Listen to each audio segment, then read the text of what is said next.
for some peace of mind, but TikTok said a gator drove a Jeep through the blinds. 400 vans at it again with fireworks and a goat, and someone married a ghost in a Dollar Tree coat. Hey, what in the Walmart rapture is going on?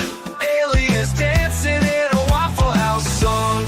Karen's got a taser in the checkout line, and Dr. Oz just adopted birds to fight off crime. Oh, I'm just sitting here scrolling my jaw on the floor. The internet's a circus and I can't take no more. Yeah, when it's wildin', there's a raccoon in the sink. Someone robbed a Wendy's just to steal a frosty drink. A pastor's gone viral yelling about the end is near, while folks ride hoverboards in wedding gear. Yeah, what in the Walmart rapture is this mess? Florida's a movie, but it's filmed in VHS. Someone fed meth to a squirrel named Dave, and now he's in a cage just throwing rave. I'm just Good morning, everyone. I am feeling a lot better. My energy is still down in the valley, but I'm hoping that it will get back every day. So that is good. And I don't sound as deathly ill. So that always works. Good morning, everyone. We have got a lot of news. It looks like we have gotten this story broke yesterday. We have gotten the Minneapolis school shooter ID'd as a trans woman, Robin Westman, and apparently they did have a manifesto that included killing the current president. The deranged gunman who slaughtered 2 children and injured at least 17 others at a Catholic school in Minneapolis has been identified as a transgender woman. And it looks like this person had a YouTube channel as well and had been uploading or set to upload kind of a manifesto video after this. Now his YouTube or their YouTube and social media has been taken down, but this is what I was kind of trying to keep up with yesterday. Now, Robin Westman, formerly Robert Westman, opened fired through the stained glass windows of the church at the Annunciation Catholic School, where he had attended. So this is a school he would have had knowledge of. I am going to take him off because I don't really want to give him any more attention. Now, some of his manifestos were written in either Cyrillic or some Coptic kind of language, so not all of it has been translated as much as I think people had tried to get screenshots. Now, the children were attending a celebratory back-to-school mass filled with children around 8:30 Wednesday. Now, this kind of struck me because when I went to Catholic school, yes, I went to Catholic school, our chapel day was always Wednesday. It was Wednesday morning.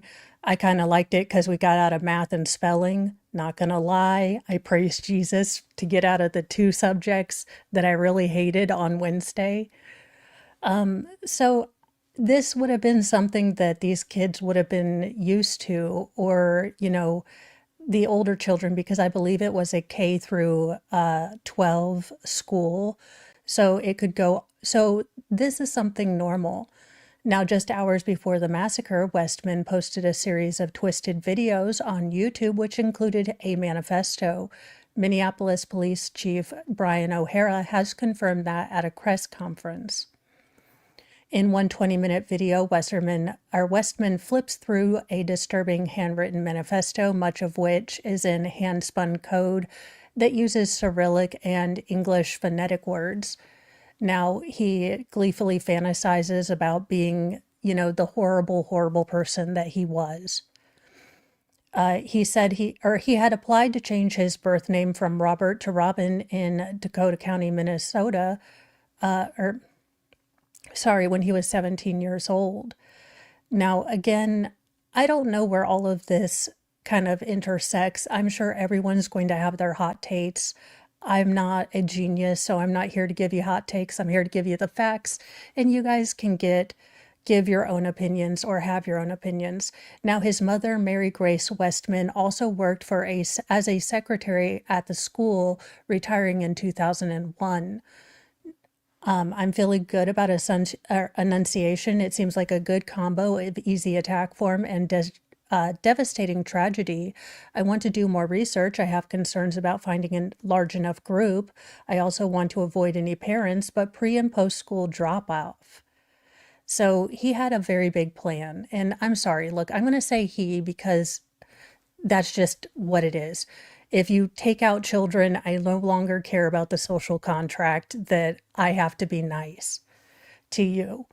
Now, he did have also a kind of mock-up of the chapel area and then took out a blade and stabbed it into the middle of like the pictures. He also had a lot of slogans on his magazines. And I guess this is what they had looked like before they transitioned. In a video titled "So Long, Thanks for All the Fish," Westman slowly turns the pages of a red notebook, which is laid out on top of what appears to be a schematic or like a patent kind of drawing of force multipliers. He flips pages. He looks like he's taking a vape. Just a lot of really unsettling things. As you guys know, this is a new sort of story, so a lot more is going to come out. I would caution us all to look at or wait for all or more information to come out.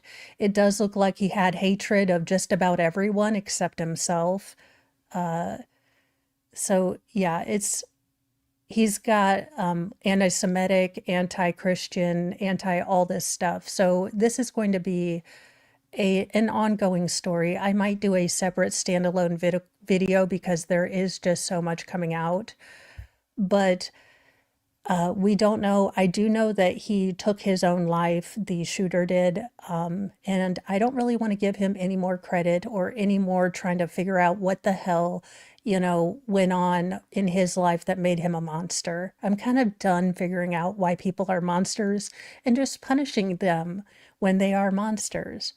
Speaking of monsters, Emmanuel Haro's father has admitted to taking the baby's life and dumping him in a trash can because these monsters, I swear to goodness, like Lord Chippy needs a clone and like a baker's dozen of clones. Emmanuel Haro's father was tricked into admitting that he had taken the 7-month-old's life and dumped his body into a trash can, according to new reports. Now, authorities say that the baby died after enduring lengthy abuse from his parents. Investigators used an undercover inmate to goad Jake into admitting to the grisly crime, according to News Nation, Brian Enton, who was citing reports. Now, meanwhile, authorities say they can prove that Emmanuel died after a long period of abuse at the hands of both Haro and his wife at their Riverside County home in California. We believe baby Emmanuel was subject to torture over a long period, and because of that abuse, he succumbed to his injuries, Riverside County District Attorney Michael Hestrin told reporters Wednesday. We have pretty strong indications of where the remains of baby Emmanuel are, he added. Now, Jake Haro's wife, Rebecca, initially told cops that a strange man had hit her on the head and snatched the baby while she was changing his diaper outside the sports goods store in San Bernardino on August 14th. Now, sheriff deputies had arrested the Haros several days later and charged them with murder, citing inconsistencies in their stories. Jake's story changed in jail, telling cops he rolled over on Emmanuel when he slept, suffocating him, and that his body was buried near a freeway. The freeway story might explain why Jake was seen with investigators in a remote field in Moreno Valley. We have some ideas in terms of where we're going to look and where we're going to continue to investigate, Prosecutor Hestrin said. Now, Hestrin pointed to a 2023 child abuse conviction against Haro, 32, who was convicted of severely laying hands on his young daughter from a previous marriage, leaving the girl bedridden with permanent injuries. Why does he have a baby? Why was he in custody of anything if he had done this to another child? If he had left another child with permanent injuries, why does he have a baby? I mean, look, I am a redhead who is only slightly day-quelled, and I should not be the voice of reason. I really shouldn't. Now, Hestron said that Haro should have been in prison after that incident, which left his daughter with fractured ribs, a fractured skull, a brain hemorrhage, and other injuries. Yet Haro received no jail time. I know, we want to take out two birds with one stone. I say we get that Raja Jackson and these parents in the ring, because I'm kind of okay with them all going off on each other. I mean, creative justice for Mo. Now, authorities have confirmed that both Jake and Rebecca will be charged with murder, but they emphasize that they do not yet have the precise location of this little boy's body. Now, police also tried to dupe Rebecca with a similar undercover inmate operation known as a snitch jacket, also the name of my punk band, Snitch Jacket. But she stuck to her story. Emmanuel could have possibly have been not living for weeks before the couple reported the kidnapping, so this is just a terrible story. Now, the couple do have two other children, a 2-year-old daughter and a 16-year-old, who is Jake's stepchild. Now, the daughter has been taken into the care of Riverside Protective Services. The parents are set to be arraigned Tuesday, but the appearance was postponed until next week. If this hearing is public, I will be covering it. I do next week. It was supposed to happen this week, but I got sick. But I do intend to cover more live breaking news, so I will be setting that up for next week. So if this hearing is covered, if you guys see it's being covered, let me know. Twitter me. I'm going to have all of the news sites for live news on my Twitter feed, but that's something I intend to look into doing more too.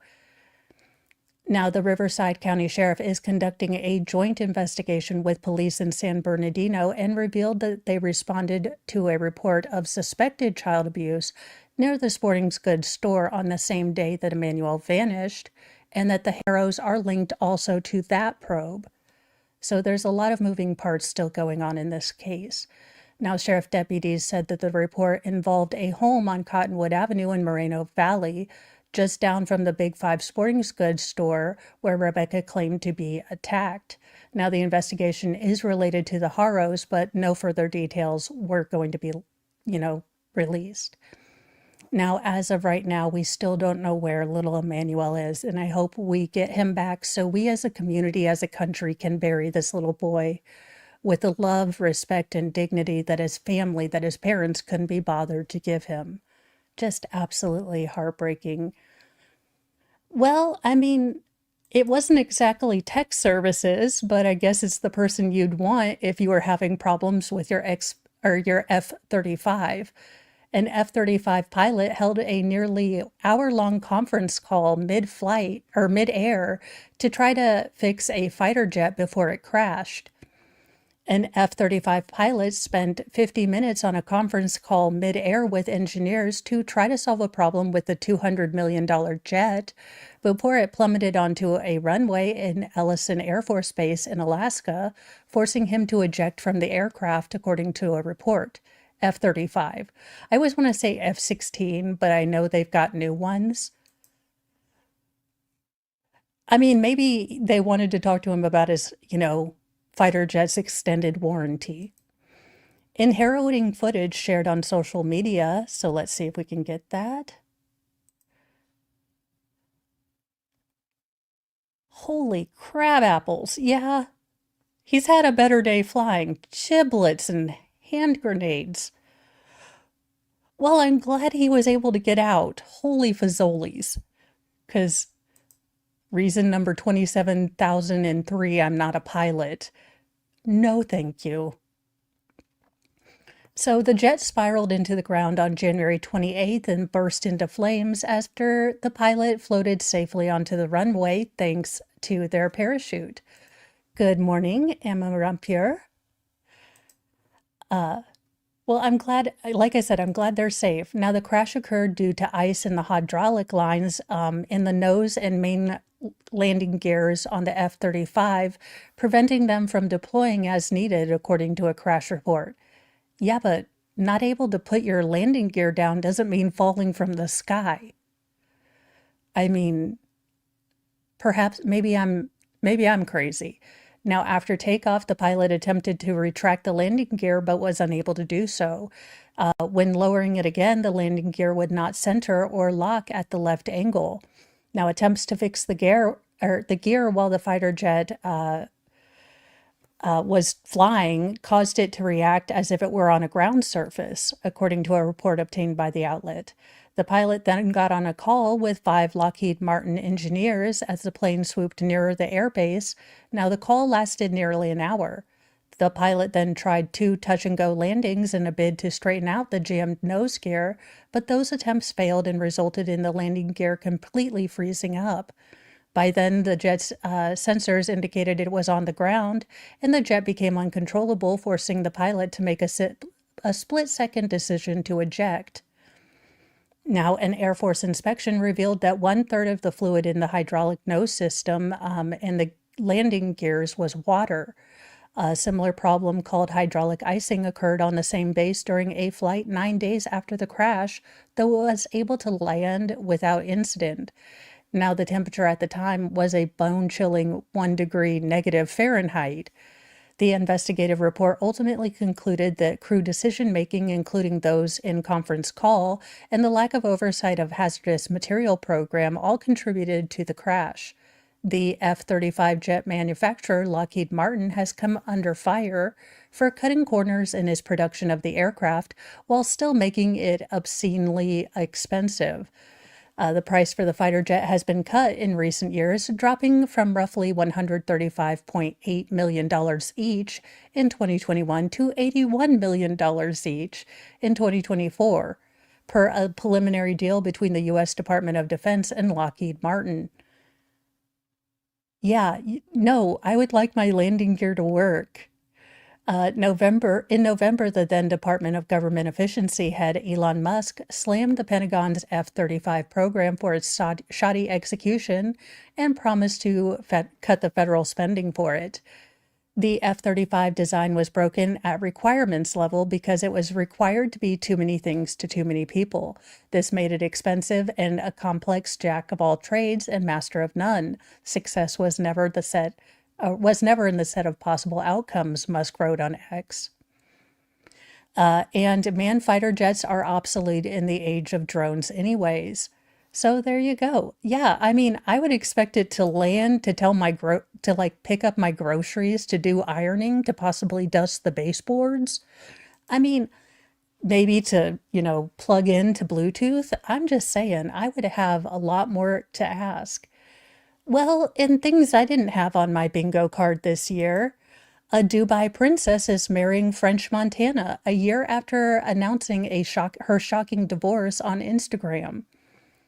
The daughter of Dubai's billionaire ruler is engaged to rapper French Montana 1 year after she abruptly announced her divorce from her first husband and accused him of being occupied with other companions. The Moroccan-American rapper proposed to Sheikha Maria bint Muhammad bin Rashid Al Maktoum. Look, I have just successfully butchered like that entire name, but this chick. And she's a beautiful woman. I don't know why they have a muzzle on a camel, but sure. Muzzle on a camel, as you do. So apparently he proposed during Paris Fashion Week in June, but his rep only confirmed that on Wednesday of this week. Now, Montana's name, whose real name is Kareem Karbouche, popped the question when he walked the runway as a featured model for the 3 Paradise ready-to-wear Spring-Summer 2026 collection. Still, the hip-hop star's rep did not share details of the proposal, and no wedding date has been set as of yet. Now, the Post did reach out to Montana's rep for comment. Now, Mahara is the daughter of Dubai ruler and United Arab Emirates Prime Minister Mohammed bin Rashid Al Maktoum.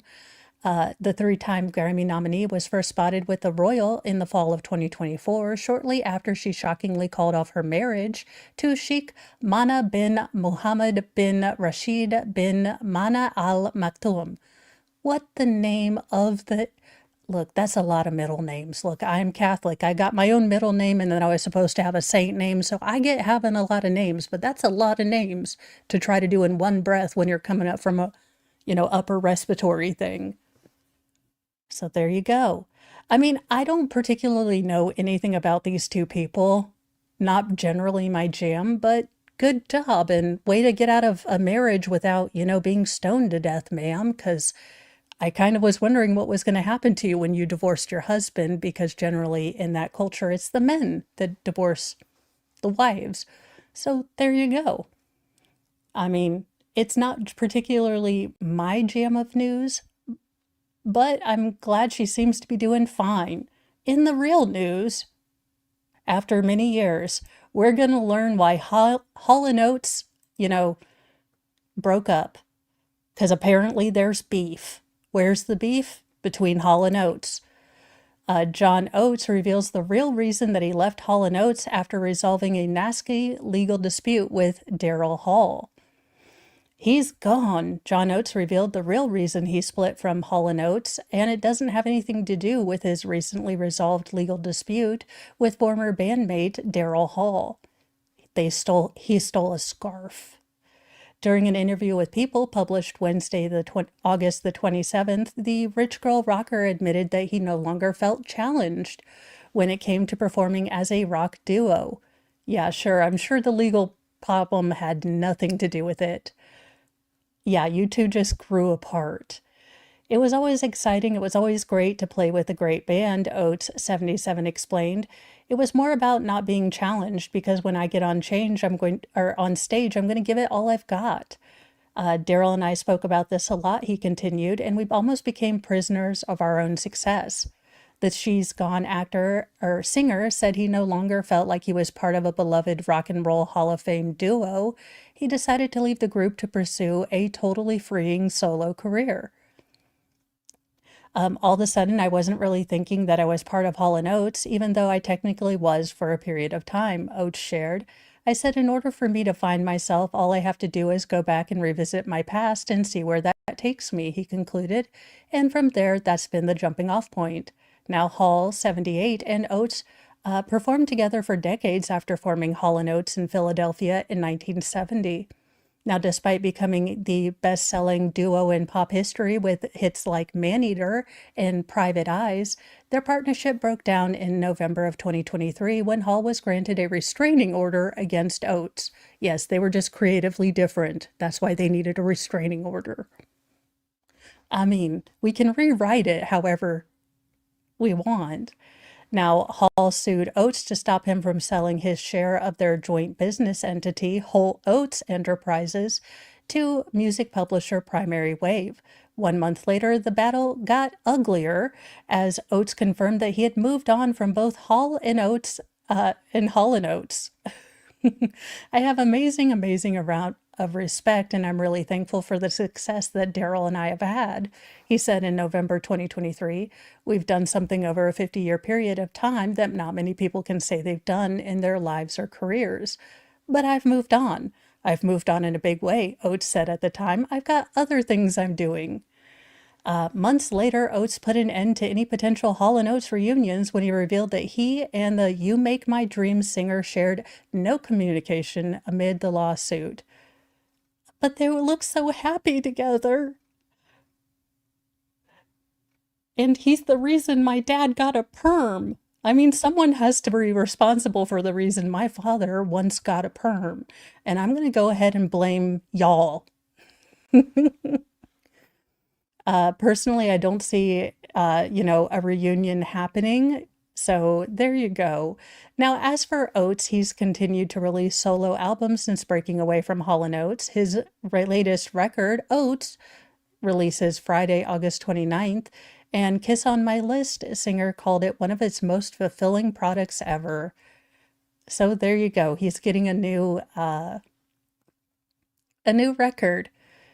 But that's really why they broke up. They were creative and lawyers had to get together, which, I mean, yeah.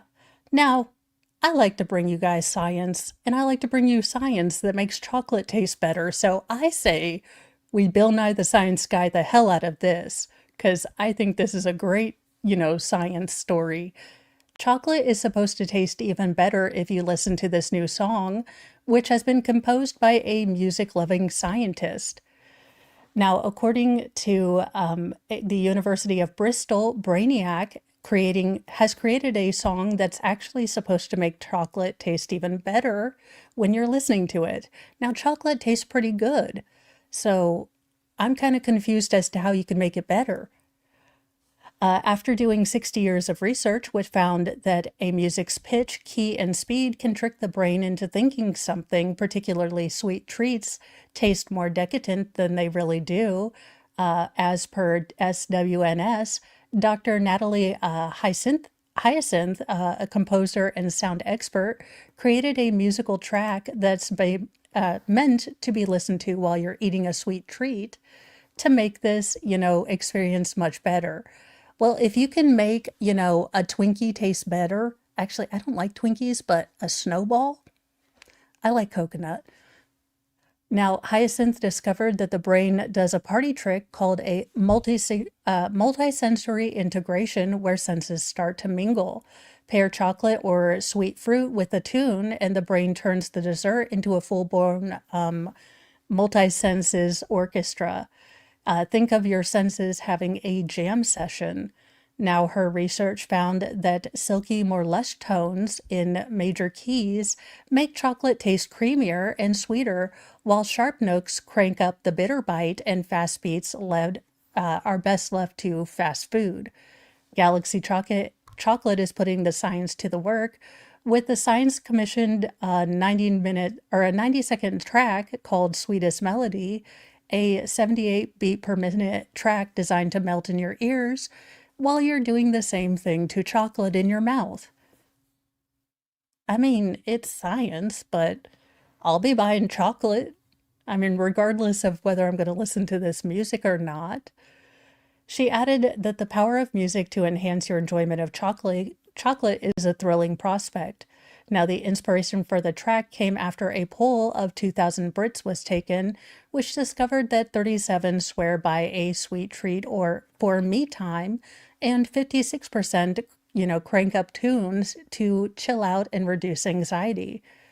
Galaxy's brand director, Romy Maskowitz, said the goal is to turn chocolate into a symphony for your senses by pairing it with music. Now, she's not alone in banking on music to soothe the soul. Earlier this spring, the Post reported that an 8-minute ambient soundtrack, Weightless, by British band Macaroni Union, is touted as a sonic sedative. Well, okay. I mean, the song was specifically engineered to de-stress listeners, and science backs up that it did. So there you go. There might be more to this music and eating thing.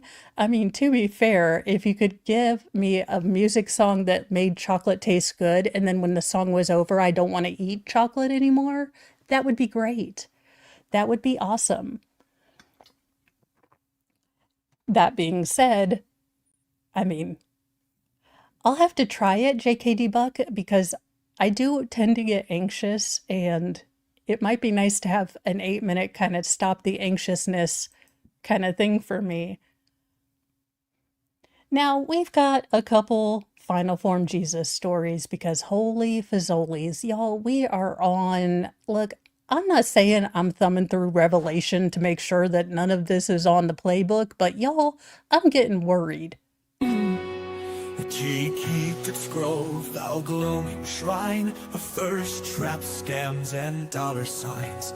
We chant in tones both grim and low, for virtue fled a long time ago. Kyrie eleison, Christe descendat, Final Form Jesus return in wrath, with six-pack listening, sword in hand, He cometh swift to cleanse the land. Well, I'm glad it wasn't me. A gym-owning couple overflowed a private spa and flooded the lower levels at a luxury Chinese hotel. It looked like a CSI TV scene. An Australian couple have wreaked havoc in China after overfilling their private spa and flooding a luxury hotel. Graham Bernard and his wife Jody were on their dream holiday when they booked a room at the five-star Insaya Panoramic Hotel in Chongping. Now, footage posted to social media shows the pair scrambling to help hotel staff remove buckets of water from the oversized tub, which was overflowing and flooding the lower floors. Excuse me, American tourist, you're making it rain downstairs. This is why I don't go outside of my house, because I'd be a hot mess. I wouldn't try to overflow anyone's house, but I would. We might have flooded downstairs with our big pool because we filled it up too much, the couple said. The 50 floors in the Sky Room comes with panoramic views and its very own pool-sized bathtub accompanied by a small sign warning to turn all the taps off once it's full. We'd seen the hotel on TikTok and thought it looked incredible, so we made sure we got the room with a pool, Graham told What's the Jam. Now, the Cindy gym owner and his wife led the room for the day, asking the hotel to fill up the bathtub for them in the meantime. When we got back in, we put our swimmers on, opened a bottle of champagne, and relaxed. The next minute, we're getting text about water and flooding. Screenshots show hotel staff members reaching out to Graham around 7 p.m. to say, "Excuse me, is there any bathtub water in your room? Could you please turn off the water in the bathtub? There will be water leakage downstairs if it's full." We didn't think we'd need to turn off the water in a wet edge pool. We weren't doing dive bombs or anything deliberately, Graham said. Dramatically, the doorbell rang, and then all of a sudden it felt like a CSI TV scene. The incident required the help of a manager and 3 cleaners, who promptly pointed a sign in local language that indicated that the guests should have to turn off the taps. Now, the clip has amassed over 50 million views and has left social media divided. "Why would you think this is funny? I hope they charged you," one person wrote. "Okay, this isn't funny. Usually I'm all for antics, but this is just inconveniencing so many people. So you guys started splashing and making everyone else's lives hell?" So people were not too happy with these two. To be fair, you would think that if you saw the sign and you weren't quite sure how big these tubs were supposed to get. Now, Graham revealed that the staff later discovered there was an issue due to a drain blockage. So it might have been, the drain blockage and, them not turning it off. I don't know. People are weird. Well, a cursed gummy bear, blob creatures, have been found in Lake Michigan. In my quest to bring you all of the weird and crazy that Mother Nature can bring us, apparently it's my new genre. First there were Franken rabbits, now they're cursed gummy bears. The U.S. Fish and Wildlife Service shared a reminder on Facebook about odd things that you can find living in U.S. lakes. On August 17th, the agency posted a photo on social media of someone that appears to be holding a large ball of gelatinous goo. It looks kind of like a lung or a brain, a jello brain. But appearances can be deceiving. The truth behind this photo is it's something much more magnificent. No, magnificent is not the word I'm thinking. A cursed gummy bear? No, it's just a magnificent borozoan doing its thing. The agency added that the magnificent borozoan actually looks like a gummy pile of frog eggs, mutant brain, or a sci-fi nightmare, but is actually a community of zooids, tiny filter-feeding creatures. One magnificent borozoan blob contains thousands. Oh, come here. Not the desk. No. Dingus is here because he was hoping I would have food. Say hello. Dingus is like, "I am not in the mood, mother. I am not in the mood." You just like me because I have my heating pad on. I know you. Yes, my cats don't really love me. They like that this chair has a heat on it. So they sit over here and they look at me with disdain when I'm not sitting on it because obviously I don't leave the heater on to you know, here, show them how big you are. You've gotten so huge. Here. Yes, this is not even half of Mr. Dingus. He's like, I is not amused. You're not getting on the keyboard. We've talked. Nope. These ancient creatures breathe life into fresh water, capturing plankton and cleaning the water as they drift in slow moving rivers and lakes. So these are very beneficial, but they do look like God hocked a loogie. That being said, apparently, if you see these, they are not, they are not toxic waste. They are not bad. They are doing a real good job, like possums, which I still think are look demonic, but do a good job. Oh no, thank you. Yes, everyone would like to see your tail. In things that shouldn't make my heart happy but do, and I'm probably going to have to talk to, Jesus and become a better Christian, but things that make my heart go happy. This douche is whining, and apparently he has no money left. All the things that make me have a good day. Josh Duggar is whining about being broke in prison with only 20 cents as his family has stopped giving him money. Well, I'm okay with all of this.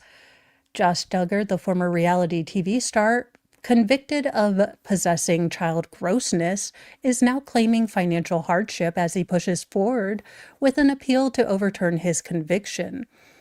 He is currently representing himself. Oh my God, pro se Duggar. You have got to be. If it weren't that he had done something this grotesque and monstrous as having child grossness, I would totally be okay with making fun of him and getting a wig for him. But I'm not dressing up as Josh Duggar. I dropped the line at Sarah Boone. Now, Josh has also detailed in the filing that his family has stopped sending him money and he has no personal or real property possessions in his ownership. Since being imprisoned on charges of knowingly receiving and possessing child grossness, Duggar has made multiple attempts to overturn his conviction. Now his latest efforts with a plea for help, as he's revealed his financial situation is in shambles. In newly listed court documents, he claims that he has just 22 cents in his account at time of filing and also explained that he has no way of increasing the balance as he currently doesn't have a paying job or any other source of income. Motivant currently performs a prison work assignment but does not receive any paid compensation. Therefore, Motivant has no income to report, said Josh's, filing. Now, aside from his non-existent finances, Duggar revealed that he has no personal or real property possessions in his ownership, suggesting that he has nothing to sell to raise money for himself. Now, he went on to reveal that though he previously received occasional financial help from family and friends, that support has stopped in recent months. It appears he has limited use of the prison's commissary. Again, I don't care. You willingly collected child grossness and they got you on a federal level. They do not, bring these kind of grossness charges at a federal level unless they have something on you. So, sir, sit and spin and, I'm guessing you're going to have to learn how much, what happens and how you earn a honey bun because I don't know. Now, in new in news that we need to protect this man at all costs because I don't know about you, but if we remake anything, can we remake Goof Troop? Pauly Shore looks like he is recovering, but I didn't even know he was sick. So we need to keep Pauly Shore because I want back in the army now. I want biodome. I want jury duty. I want a son-in-law. Like these were really Okay, they weren't like Oscar nominated movies, but they were fun movies from my childhood. Encino Man. Pauly Shore, we're protecting this man at all cost. Pauly Shore breaks down in tears, revealing that he underwent surgery to remove a tumor from his pancreas. Pauly Shore is opening up about a recent health scare that left him in the hospital. On August 27th, the actor and comedian, who is 57, posted a video to Instagram that revealed that he underwent surgery to remove a tumor from his pancreas. About 3 months ago, I went in for a preventative scan in Las Vegas at Simon Med, where they scan your body from head to toe. They check for tumors, cancer, aneurysm, Parkinson's, Alzheimer's, you name it. Being in my 50s, I thought it was the right thing to do. A week later, they called me with the result and they noticed something in my abdominal area. There was a tumor inside my pancreas. Shore said that thankfully the tumor was benign, meaning it was abnormal but not cancerous, and could have been there for 15 to 20 years. Although it was an emergency, his doctors told him that removing it was the right thing to do. Mentally, it really messed with me, knowing there was a tumor inside of me. Could it grow, burst, turn into something worse? You just don't know, he said. I've always been on top of my health, going to the gym, using sauna, massages, having my teeth checked, doing blood work, colonoscopies, chiropractor, etc. I've never had a full body scan. I had no symptoms. It was just me, following my instincts. Now, Shore said he underwent surgery on August 21st with Dr. Nicholas Neeson at Cedar Sinai and praised the nurse and staff who helped him during his recovery. In the Instagram photo or video, the man actor was lying in a hospital bed ahead of surgery, calling his tumor the devil that's in me and has to be removed.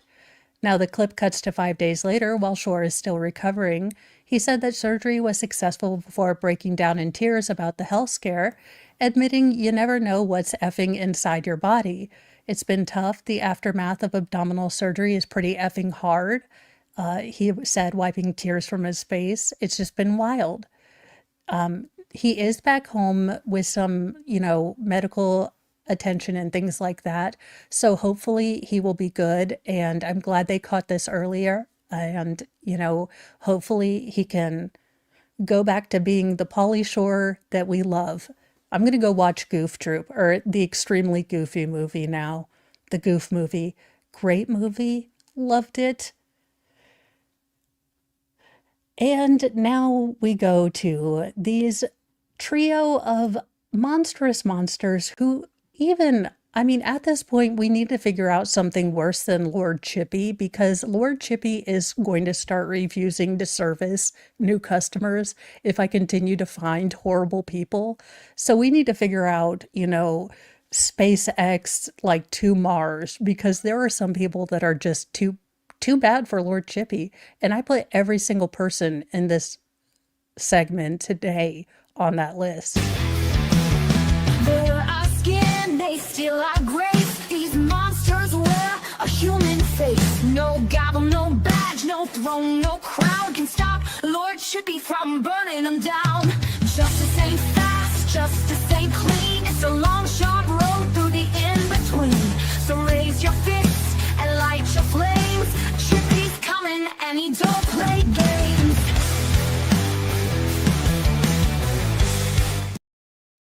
This, first of all, you are, by the power vested in me by my daggone thermometer where I was taking my temperature, by the power vested in me by a sick, angry mama who's getting better, you are no mom, you are no woman, you are a female, an incubator, and may you go straight to Hades. He's being a jerk. A Florida mom texted support for her boyfriend and her handling of a 3-year-old who had his life taken for not using the toilet correctly. To Hades to both of you. A Florida woman who allegedly took the life of her toddler son through a lengthy combination of neglect and abuse is said to have once blamed a duck. Yes, a quack, quack, quack, quack duck for his injuries. Will go on trial this week. Do I want to cover this trial just so I can make fun of this heifer all time? Yes. Is it good for my mental health to want to make fun of this heifer? No, it is not. Erica Beth Dotson, 31, stands accused, one count each, of premeditated murder in the first degree, aggravated manslaughter of a child, aggravated CA, child neglect with great bodily harm, according to Brevard County Sheriff's Office records. Now, on July 11th, 2021, police responded to a 911 call about a child not responsive in an apartment on Lago Circle in West Melbourne, a small city located roughly about 70 miles southeast of Orlando. Now, when the officers got there, they were greeted on the stairs by Dotson. She was holding the body of her 3-year-old son, Jamison Nance, in her arms.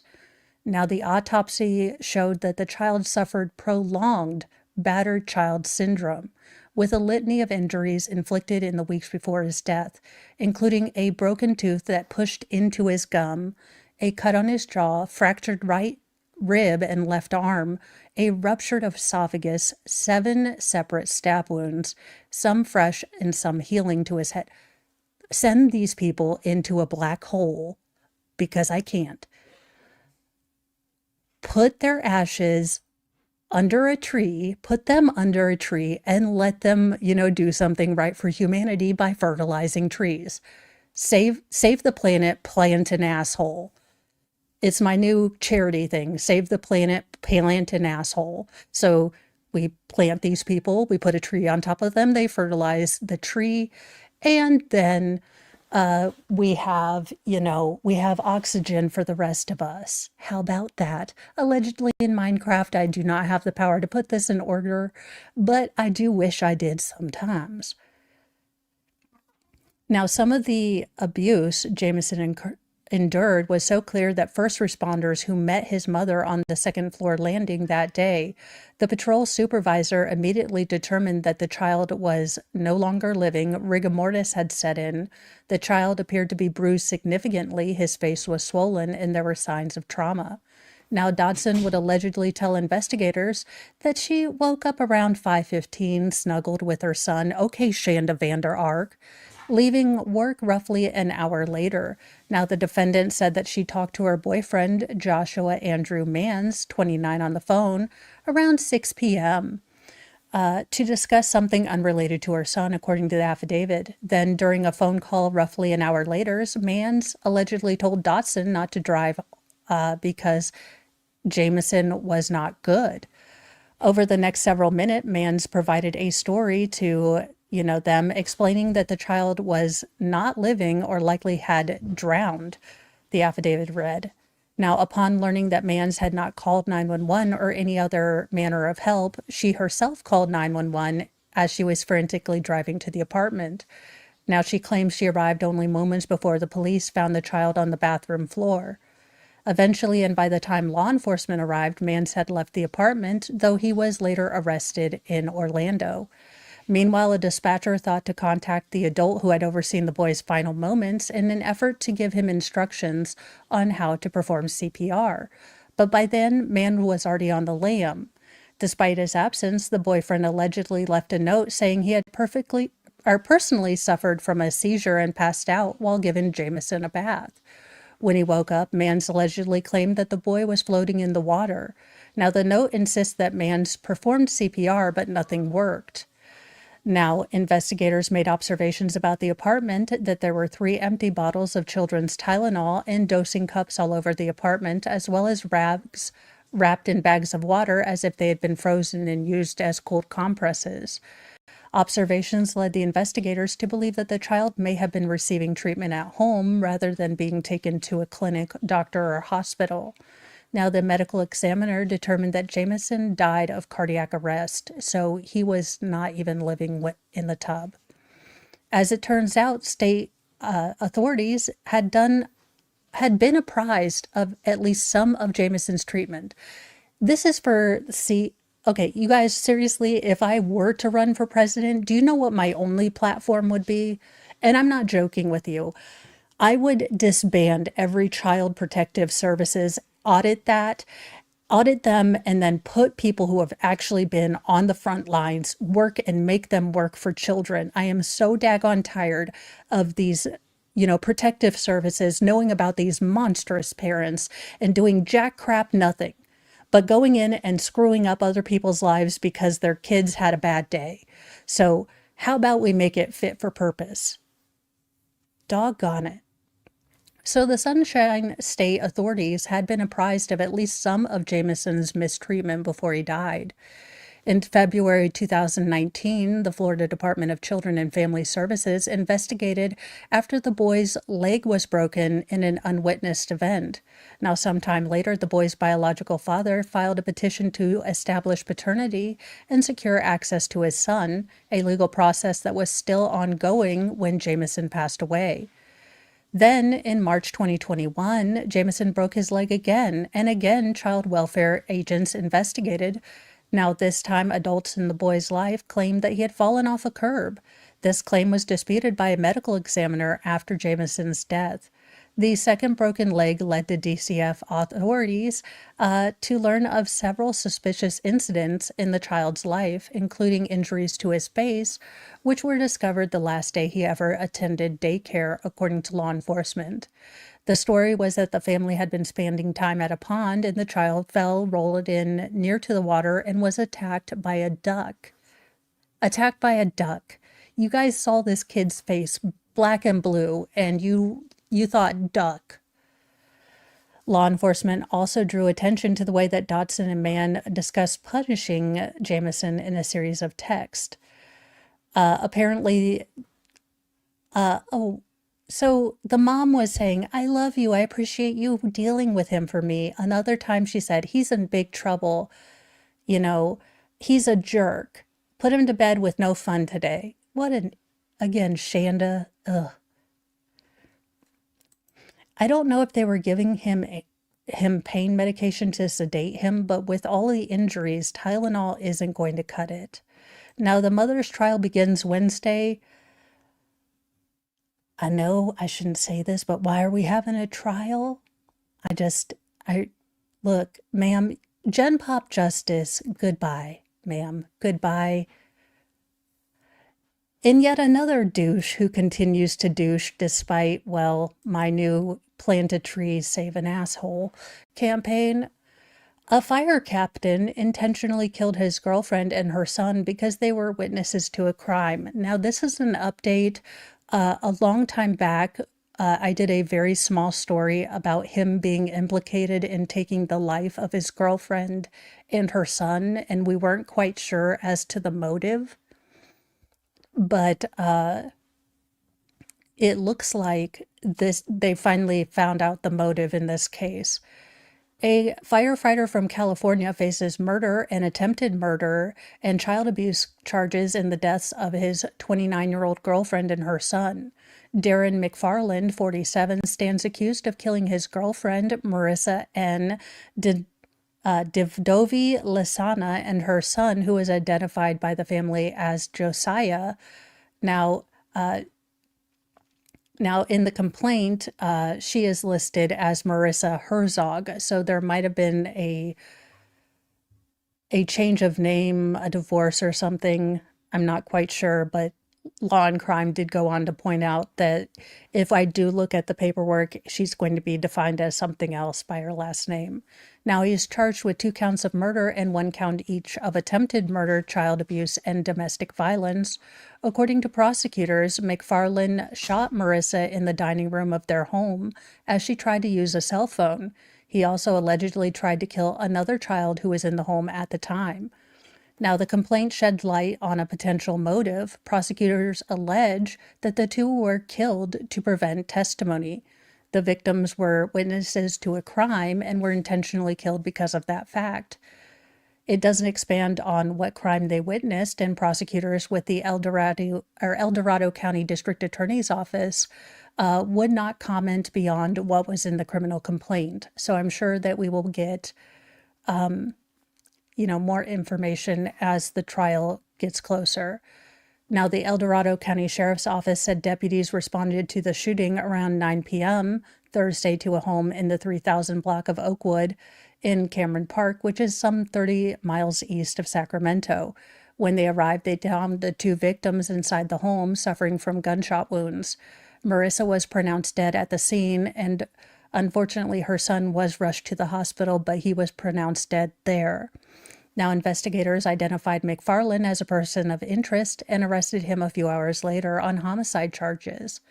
McFarland works for the California Department of Forestry and Fire Protection, known as CAL FIRE. Now, according to NBC local affiliate KCRA, McFarland was a fire captain for Admore El Dorado Unit, the agency tasked with fighting California's wildfires. Now, Marissa did leave behind a daughter. A GoFundMe page was included. She also leaves behind her mother and a younger brother. Now, Josiah was a second grader at Blue Oak Elementary School, and McFarland remains in jail at El Dorado County without bond. But it does look like there was a preceding incident that they were witness to something illegal, and that might be an aggravator or accelerator as far as what he can be charged with.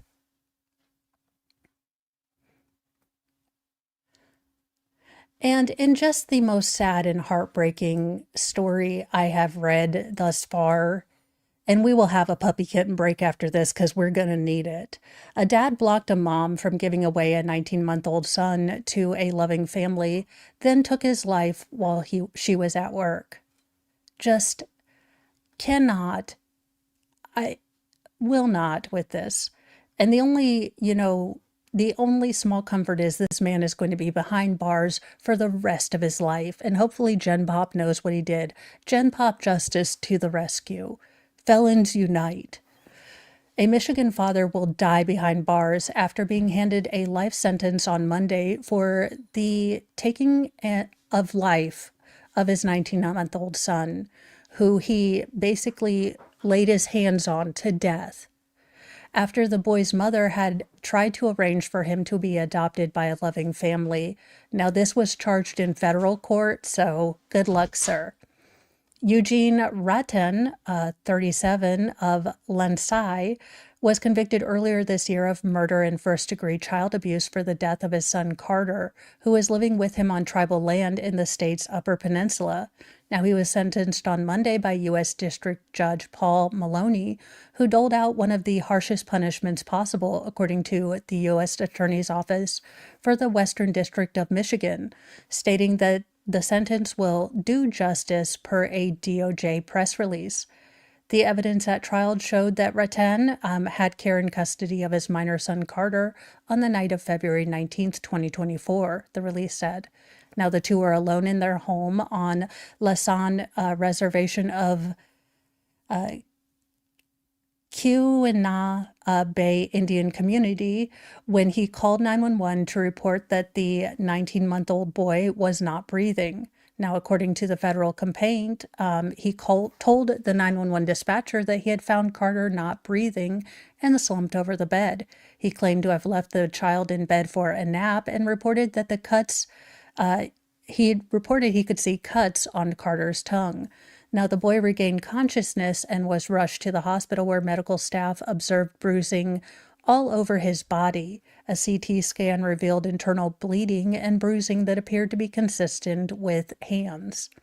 Now, the doctor questioned the father, who is also a registered offender. Put this man down, make him into not even dog food. Nope. He's also an offender. How? Why? Just why? Now, he claimed that he put Carter down for a nap. He was fine. And when he came back 5 minutes later, he observed the victim slumped over and limped.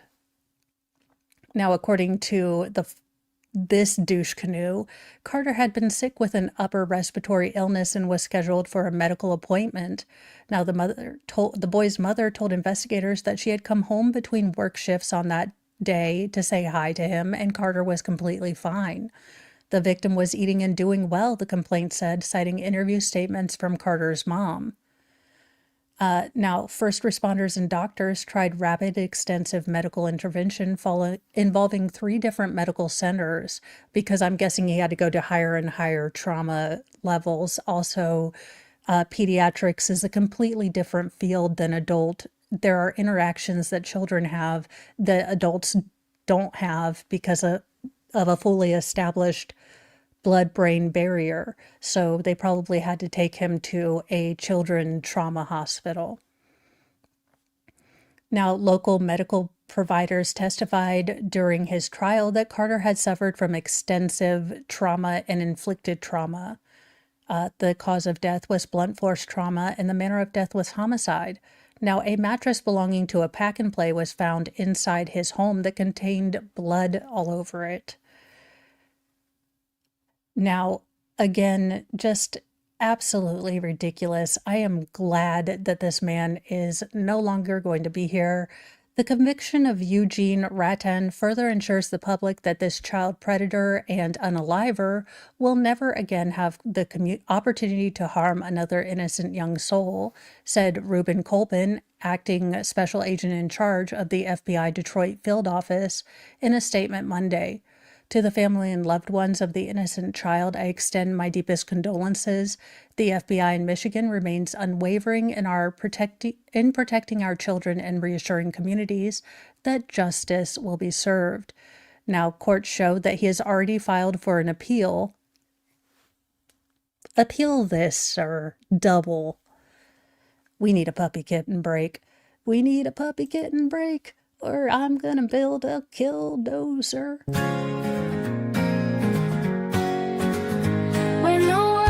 Like a dumpster dive and humans forget how to thrive. Take a break, just you and me, with a puppy and kitten, wild and free. Paws and purrs, let's drift away to a land where tails wag and play.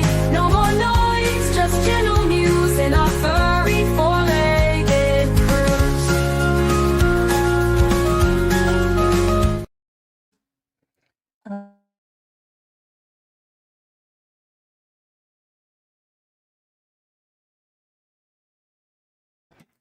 Well, in something that is a palate cleanser but not safe for work, these 3 smexy moves are likely to break your schmeckle. How to be safe so you won't need surgery. I didn't realize that this was an option. Now I feel like I need an umpire or like a safety person for Mr. Well, sex might not be all that it's cracked up to be. Sure, it can be uplifting for the health, and it's a form of aerobic exercise that conditions the heart and lungs and triggers a release of endorphins that may improve psychological well-being, but there's also a risk of injuries. Most boudoir blunders, like minor lacerations, abrasions, muscle soreness, can resolve on their own. Others, such as heart attacks and penile fractures, could require a trip to the emergency room. Oh dear Lord, I think Mr. Mo would rather die at home than have to go to a doctor and explain why it has a 90-degree angle now. I mean, I speak not only for my husband, but I'm just saying, I think my husband would be like, just let me die in my bed. I am not explaining to a doctor what happened. Let's see here. Heart attack risk is related to the intensity rather than the position, so that's good to know. Dr. Michael C. Gerling, a board-certified orthopedic spine surgeon and director of musculoskeletal care at Bayonne Medical Center in New Jersey, told the Post. Now, a fracture can occur in any position, though 3 positions have been found most commonly linked to severe peen injury. Usually occurring with forceful thrust set off course. About 1 in 175,000 men suffer a fracture. Now, research have found that these carnal casualties are more common in summer and on the weekends. Let's see which ways and how we can stop that, cracking, I guess. It's a tear of the tenuncula Bulgina, the fibrous layer that provides structural support to the schmecular area. Now, a forceful bending or trauma is often accompanied by a popping or cracking sound. I'm not laughing. I'm intense pain and the rapid loss of, well, stiffness, along with swelling and bruising. So apparently, doggy, not safe. Not safe. Now, if you believe you fractured your peen, you should go immediately to the ER because it could be dangerous. Unlike most fractures that are managed by orthopedic surgeons, this needs to be evaluated by a urologist. So the styles are doggy, man on top, and lady on top. So basically, the oldies but goodies. Be careful out there.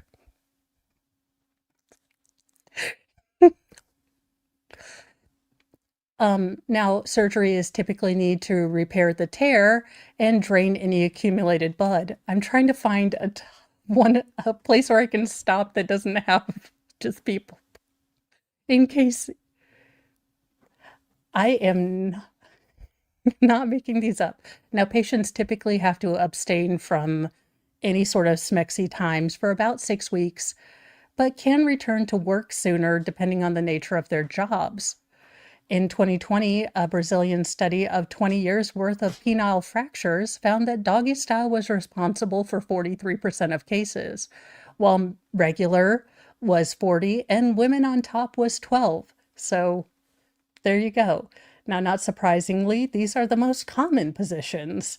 Other moves clocked in at 4%. Some are more obviously dangerous situations that may have, a lower prevalence because people are not regularly performing them. So there you go.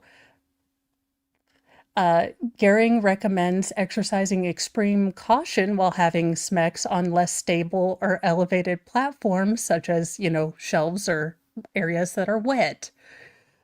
Taking care with high-risk maneuvers like standing upright, or, one partner doing kind of like the, dirty dancing lift. Be aware of your own limitations and modify, if you have joint or things. I loved it. Okay. Kneeling can be hard on the knees. So, take it slow and consider warming up and stretching achy sites. What are you doing? Just some squat thrust, madam? Getting ready? Yes, I guess so. I guess the Wesson oil on top of a tarp is also out. Gehring also says that neck and extremity injuries are surprisingly rare in medical literature, despite the potential for heads hitting the headboard and falls.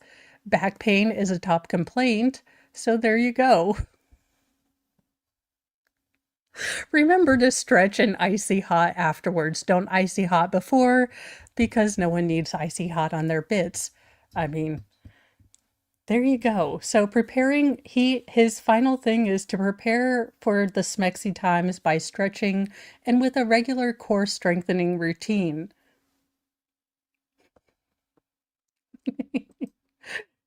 I guess not.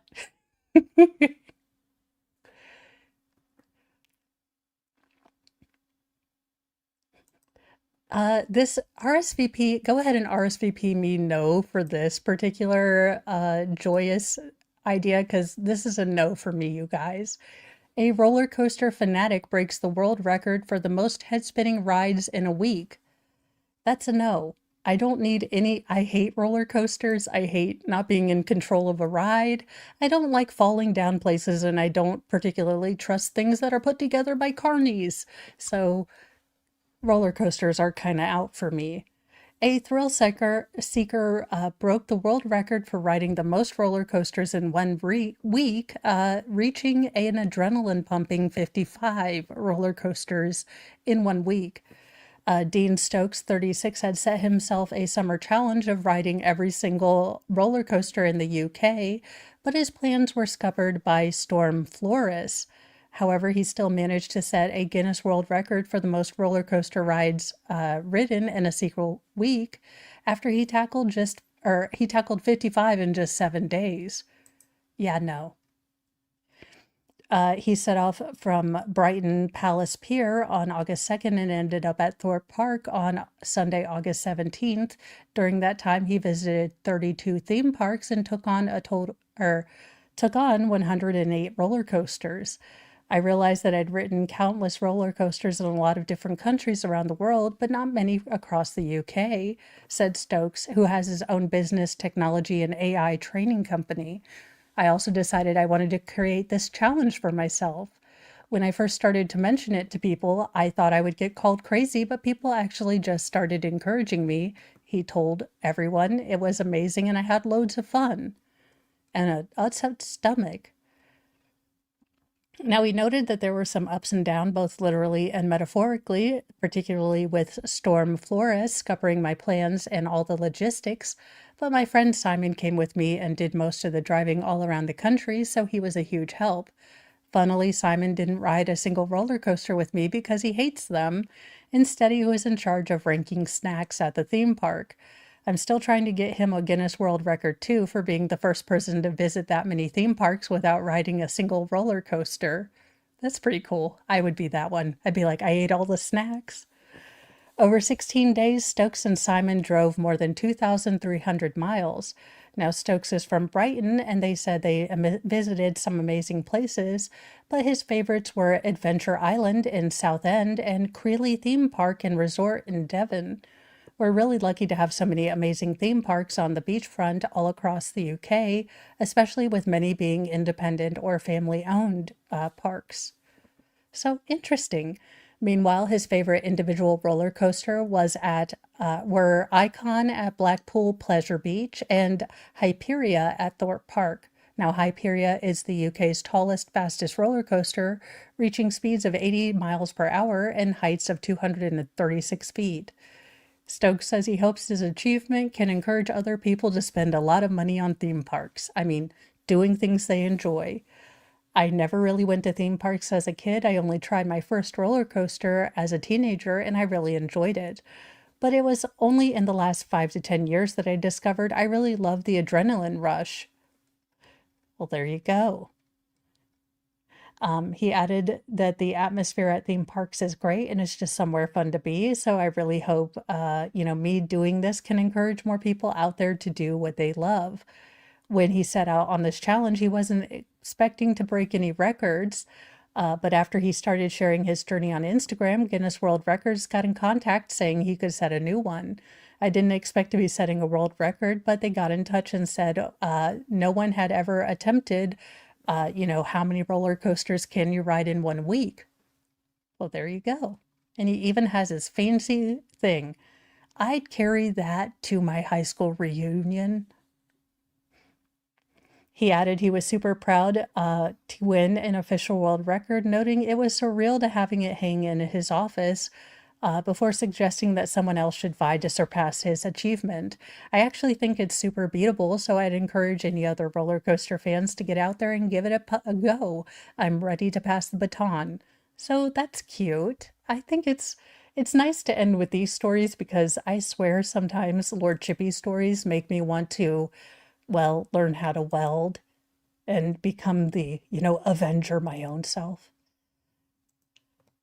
Let's see here. I am going to be sending you guys over to Justice Served TV. It looks like they are covering the Donna Adelson case. I am going to be working on my closet today. It is all done.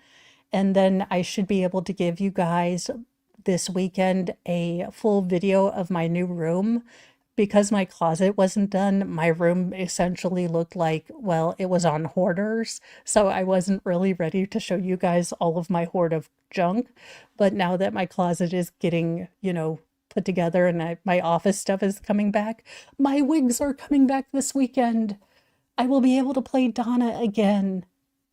Donna will be back. So that will be great. Have a wonderful day. Don't forget, tomorrow we are here on Friday morning. We are going to be doing the weekly roundup. We got to see if I can get Shizzy to snort, chocolate milk up his nose. So that'll be great to start off your weekday or your weekend. And then Shizzy and I have the pregame show. So hang out with us and then we'll hang out with Expert. So have a wonderful time. I will see you guys tomorrow. Have a wonderful day. But remember, be kind to yourself, be kind to others, but have a sassy mouth and carry a can of bitch fire because kindness doesn't equal doormat. I get to go to a parent teacher conference for the youngest, most feral. So, I mean, let's just hope he hasn't turned to the dark arts yet. Let's just hope like I get one parent teacher conversation where it's like, your son is a joy to have in class and he always pays attention. I'm not banking on this. I mean, that would probably be for another kid. But one can only dream. And I'm going to pretend until I get to the parent teacher conference that we are going to have a really good report. I'm just kidding. He tries his best. It's just homework is boring full, according to my son. And I kind of agree. But I can't tell him I agree because I'm supposed to be his homework warden. The life of a parent is not, because when you're a kid and you thought, when I'm an adult, I'm going to do whatever I want. No, when you're an adult, you're going to realize that all this homework in third grade is stupid, but you still have to do it because you want to look like a good parent. We're essentially on the same side. I just want to look like a good parent. So he's doing his homework. Bye, you guys.